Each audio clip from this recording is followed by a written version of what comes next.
allow men in women's private spaces like restrooms and locker rooms and showers and family violence shelters and prisons. And these are boundaries that have existed for generations. And they're boundaries based on biological truth. They're boundaries based on biblical truth. And so what this bill does is it restores those boundaries and makes them enforceable. And I authored and passed the Save Women's Sports Act. And we have many of you here today that helped get that done. We all know Riley Gaines, and we have our female athletes here as well. And what that did is that kicked men out of women's college sports because men were stealing fairness. They were stealing opportunity. They were stealing victory. And as part of that, we heard Riley's story. And one of the things that she said really struck me. So Leah Thomas, not only did he steal that spot on the podium, he was in her locker room, naked, against her consent. Many of her teammates were upset. And so what this bill does is it fixes that.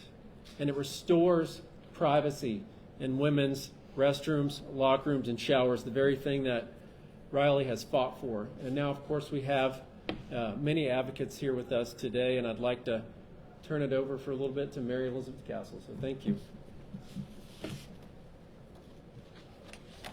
Good afternoon, everyone. My name is Mary Elizabeth Castle. I'm Director of Government Relations for Texas Values. Today we heard Senate Bill 7, the Texas Women's Privacy Act, and I'm excited to see that the Texas Legislature is moving quickly to pass important legislation to protect Texas women and girls. In the regular session, Texas proved that we know what a woman is. Now we will prove that you don't mess with Texas women in their privacy and dignity. Women's privacy and dignity is a non-negotiable. It is common sense to provide a safe, separate space for both men and women in locker rooms, showers, restrooms, prisons, and domestic violence shelters. The coalition of support for the Texas Women's Privacy Act is ever growing. Groups that support it include Texas Values, Texas Pastors Council, American Principles Project, Patriot Mobile, Texas Family Project, Texas Eagle Forum, Moms for Liberty Texas, Moms for America, Alliance Defending Freedom Action, Independent Women's Voice, and so many more. Last week, Representative Valerie Swanson received support from 81 Texas House members on her bill, House Bill 32, which is identical to the bill by Senator Mayes Middleton that we heard today.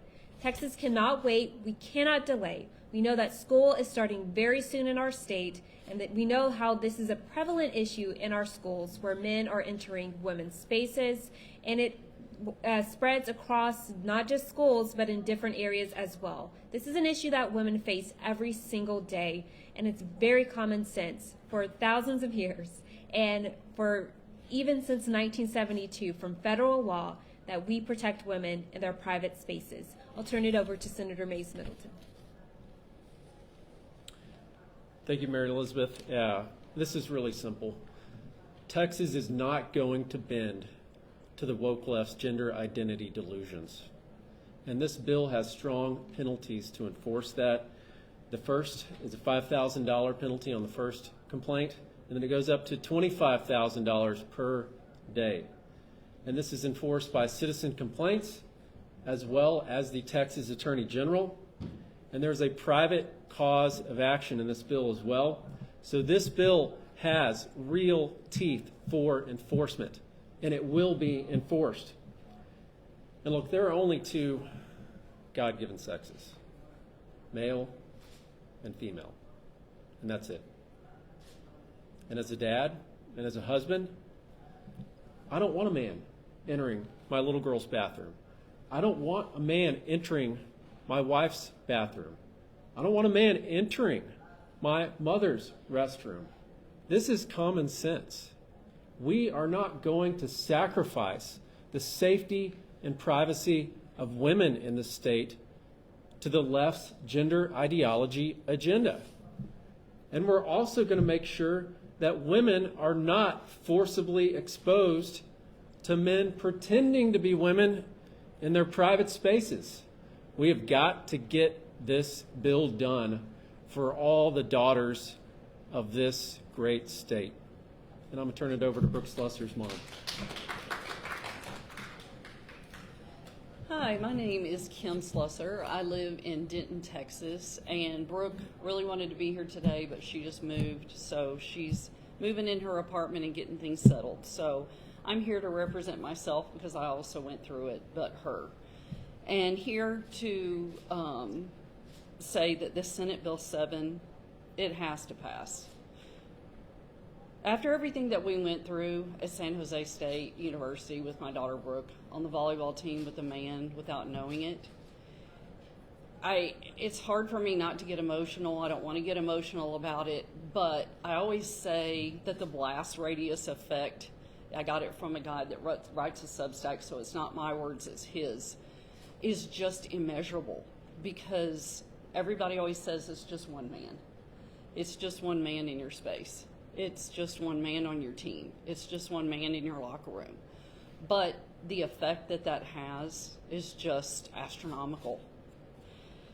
I am going to go back. That I wasn't planning on going off the cuff like that, but I do want to kind of read a little bit of what my thoughts were that I wrote, that I said in there.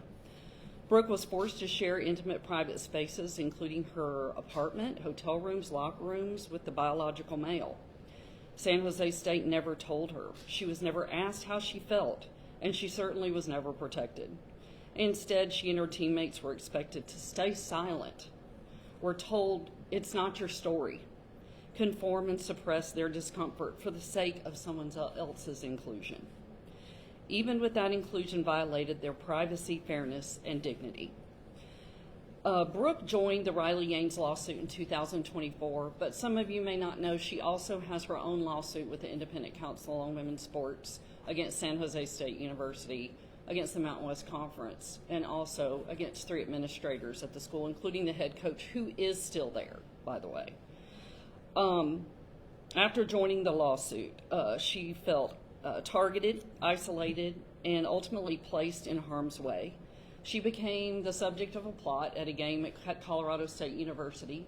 They actually brought triple the police force in that day because Brooke was threatened not only by the trans-identifying male on the team, plotted with another player on the Colorado State team to hurt her, but also online she was told it was basically a death threat. I don't remember the exact words, but it was a death threat, so they upped the security that night. She became the subject of a plot by Blair Fleming to injure her during a match, a case serious enough to trigger a formal investigation and eventually a formal Title IX complaint. Brooke's case drew national attention, not just because of the danger involved, but because of what it said about the erosion of women's protections everywhere. When institutions put ideology above common sense sex-based boundaries, it is the women and girls, our daughters, who pay the price. They lose not only their right to safe play, but to basic privacy, dignity, and fairness. Senate Bill 7 is not about discrimination. It's about setting clear, fair rules that protect everyone. Women and girls' safety should never be negotiable. This bill provides a necessary correction and a clear message that Texas stands with women, protecting their right to private spaces and without fear of having their boundaries crossed. I'm here not just as a mother, but also as an advocate for every young woman that's too afraid to speak out. Brooke was the only one on her team that spoke out when every other girl on the team wanted to, but they were scared to death. Scared their scholarship was going to be taken away, scared that they were going to be benched, scared of whatever. You know, Brooke was a senior, so she had a little more leeway of speaking out. These girls that were freshmen and sophomores, they were scared out of their minds. Let Brooke's story be a wake-up call. Girls in Texas deserve the right to privacy, safety, and fairness. Women and girls are counting on this bill to pass. Please don't let what happened to Brooke happen again. Thank you, and God bless.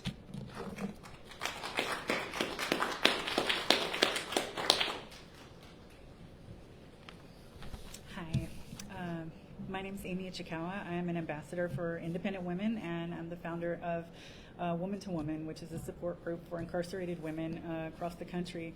And Senate Bill 7 is extremely vital to the continuance of protecting females. Women and girls definitely need this in the state of Texas and nationwide, really. I served almost 5 years in the Central California Women's Facility, and this, at the time, it was the largest women's prison in our country. During that time, I personally experienced how vital it is to have single-sex spaces for the safety, privacy, and rehabilitation of incarcerated women.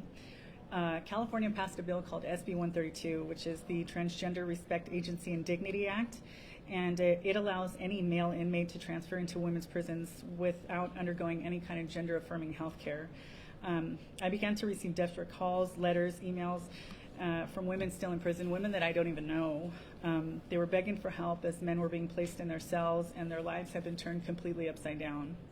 Women in prison already live in conditions where privacy is almost non-existent. Now they're being forced to share small cells, overcrowded spaces with men, including those with violent criminal histories. Many of them have long histories of violent sex offenses. In California, it's 33.8% of the intended transfers. Senate Bill 7 would preserve the legal existence of women as distinct from men. This bill provides legal protection to defend women's single-sex spaces, such as locker rooms, rape crisis centers, dormitories, and prisons, which are critical for the dignity and well-being of women, especially those in vulnerable settings like prisons and shelters. Recent action in federal legislation safeguards women on some level, but we need to codify this in state law.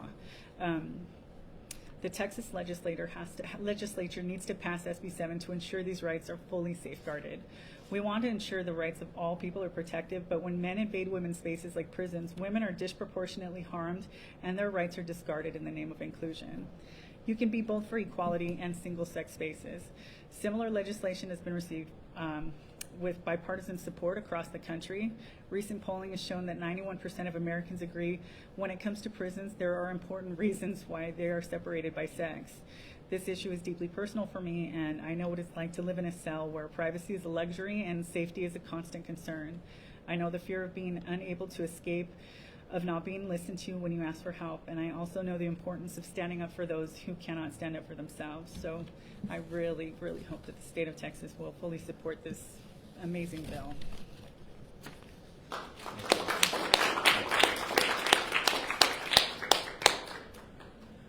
Great witnesses, great testimony here today, incredibly powerful in committee as well, and I'd love to open it up for a couple questions if there are any on SB 7.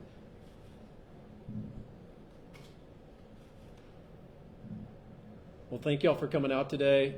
I want to thank all the activists here that have shown up, taken the time, got here at 8 in the morning probably, or even earlier, all to support what we all know is common sense: safety and privacy for our women and children of Texas. And let's get this victory done for all the daughters of this great state.